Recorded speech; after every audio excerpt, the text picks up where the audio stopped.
સંજીવની લઈને લઈ આવ્યા અને લક્ષ્મણને જીવિત કરેલો વાનર સેનાએ ફરીથી યુદ્ધમાં ઝંપલાવ્યું.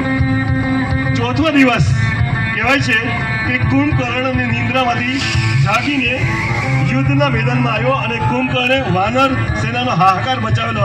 અને પાંચમા દિવસે કુંભકર્ણને વચ્ચે ઘોર યુદ્ધ થયું અને શ્રીરામના બાણથી કુંભકર્ણનો વધ કરેલો.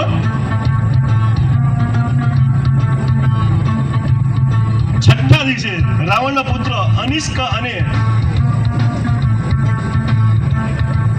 ઉતર્યો અને વાનર સેનાએ બધાને વધ કર્યો.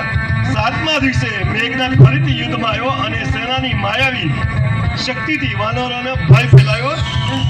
આઠમા દિવસે મેઘનાથ અને લક્ષ્મણ વચ્ચે ભયંકર યુદ્ધ થયું અને શત્રુઘ્નની બાણ વડે મેઘનાથ એટલે કે ઇન્દ્રજીતનો રાવણના છોકરાનો નાશ કર્યો.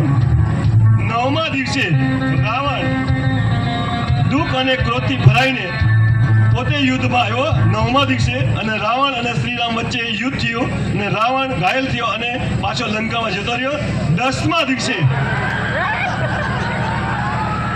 વાનરસેનાએ લંકામાં દ્વાર તોડી નાખ્યા અને રાવણ ફરીથી પોતાના દળ અને